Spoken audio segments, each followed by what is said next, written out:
Hi, Coach Shawn here. I want to talk a little bit about why it takes so long to get over the narcissist. I've got clients I've coached on and off for years, and we started with the divorce, and then because they're typically my clients are in the same stage of life as myself, uh, then we all started going through parental alienation, and now if you check my other social media channels, I talk a lot about parental alienation, but I do want to talk about, and this applies to all narcissistic relationships, especially if you were in it for a while. And I would say 2 to 5 years or more. And a lot of us were married and had kids, and it's been decades of abuse from them. And then you go through the trauma of the divorce because nothing is easy with a narcissist. There's of course, the smear campaign and the flying monkeys. But, beyond that, just the abuse of the marriage was real. When you find out most of these men and women are cheating, and that's betrayal trauma, and that's one of the worst traumas that you can go through, to have your partner betray your trust like that. And then you get out of the marriage and you realize how dysfunctional it was. You start talking to people more and more about it. You start seeking help. You talk to therapists and maybe coaches, and you start reading about it, and you think, oh my gosh, no wonder I felt the way I did in the marriage. No wonder I reacted like I did. And you learn about reactive abuse, and you learn about DARVO, and you learn about all these things, and it's quite eye-opening. But it does help to get all that information, but it doesn't make the pain go away. It doesn't make you completely understand why this person would betray you like that.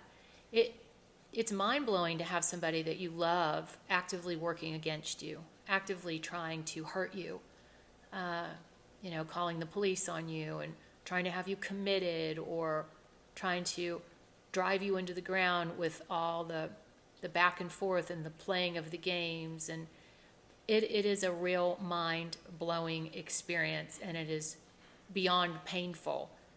So the abuse was real in the marriage, and it was real post-divorce. It was real when you were trying to get divorced. They wanted to give you as least as possible. They didn't want to be fair. One of the things, too, when I started coaching, I started meeting men who were good men who wanted to make sure that their wives and children were taken care of, allowed them to stay in the house, or if they moved out, would pay for places for them. I met men, all incredible men, and these women were abusive to them. They had, turned their kids against them, cheated. They had done gaslighted, lied, smear campaign, and it's just that difference when you get out of that relationship and you start saying, wow, that really wasn't normal. But it becomes your new normal, because for many of us, we were in it for so long. Or if you grew up in a narcissistic home, or even, one that had high narcissistic tendencies and that kind of thing, that seemed normal to you, and so you didn't really question it.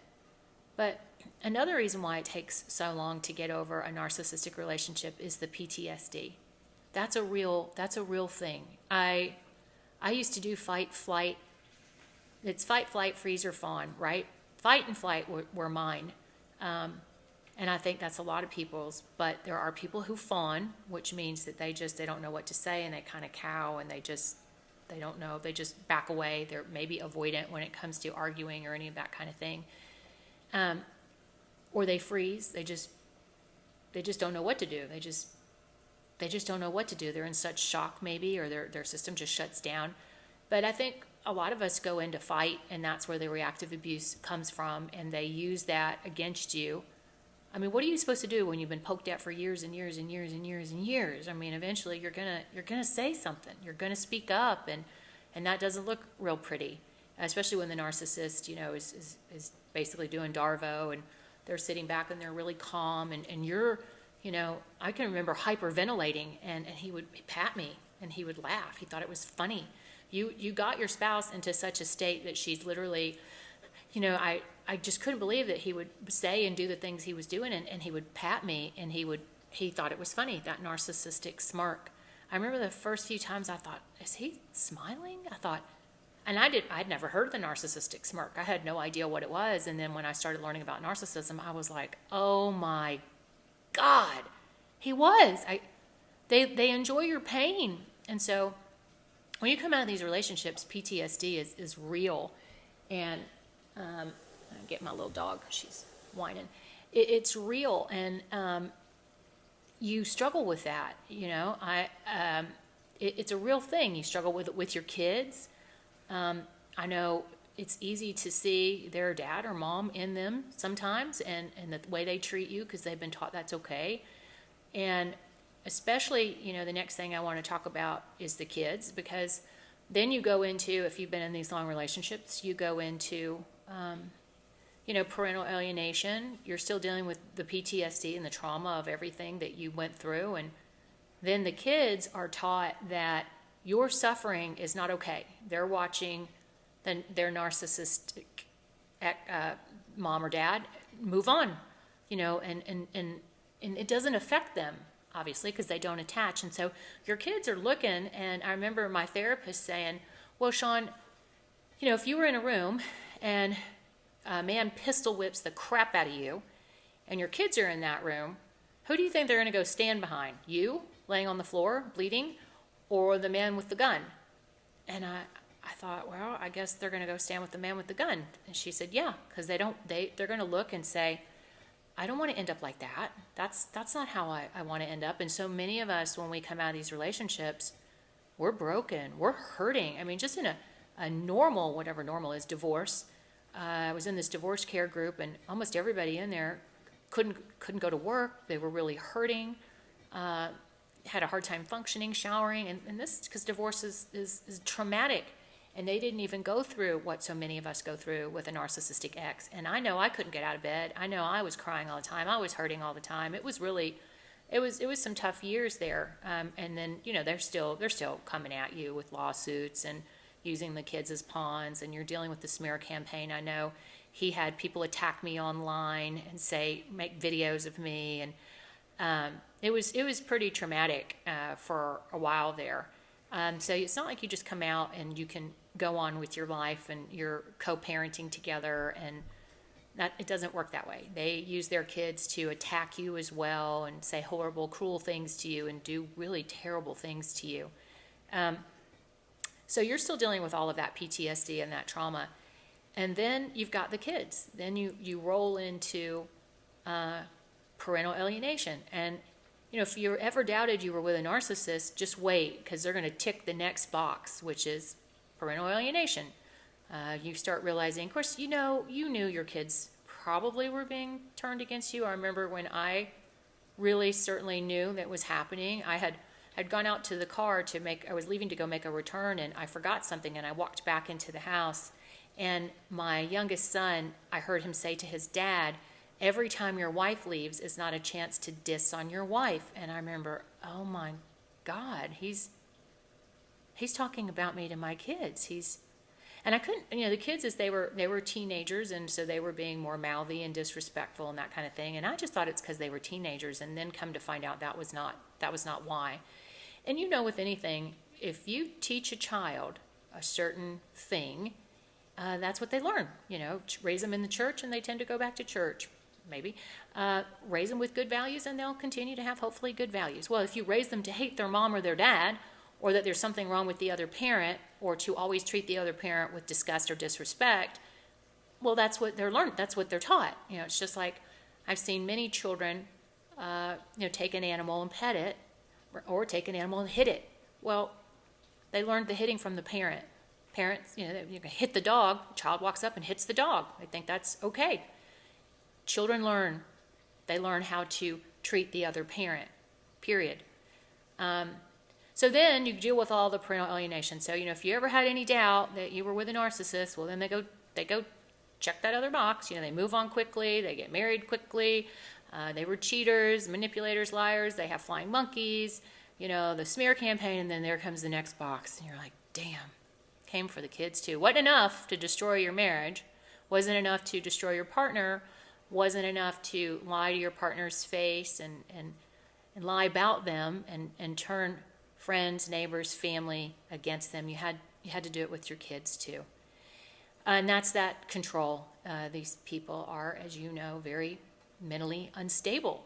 They're not healthy individuals. But so then you deal with that. And then one of the last things I want to touch on about why it takes so long to get over a narcissistic relationship is then you start dating. And that's a tough one for a lot of men and women, because you're always on the lookout for, anything that you don't trust. And that's difficult, because we can pull that out of just about any situation. But then you're trying to recover with your life. You're trying to go on. You're trying to meet someone else, maybe a life partner. Not everybody chooses to do that after coming out of these relationships. I've met many people who say, I'm done. I'm not doing this again. I'm perfectly happy single, and I totally understand that. But if you're looking for someone, that's a whole nother thing that you have to take with you, and you have to learn to trust again. And that's not easy. But I will say, if there's any silver lining in having been with a narcissist, is that you will, I hope, have a much better sense of what's healthy and what's unhealthy.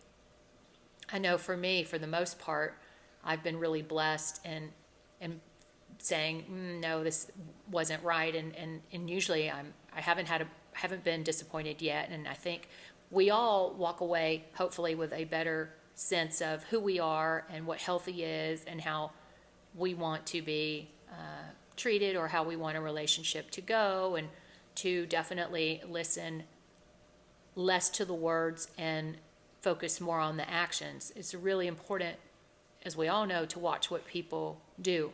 Because we were in these relationships, and they can say all the right things. They can tell you in private how much they love you, and they want to be the spiritual leader of your family, or they're never going to cheat again, or whatever. They say it to everyone. But then their actions don't add up. They're still hiding their phone. They're still going out at night when they travel. They're definitely not being honest with you, mistreating you, whatever. So we've learned, I hope, to definitely watch people's actions versus their words. And so when you start dating, that's a whole nother game. And I think the PTSD comes in there a little bit too. There are triggers when you start dating, and those are things that have to be worked through. That's another fallout of the abuse that you experienced with the narcissist. But the good news is there are a lot of people who do meet a wonderful person. I've had a lot of clients meet someone and are now remarried and are happy. And so there are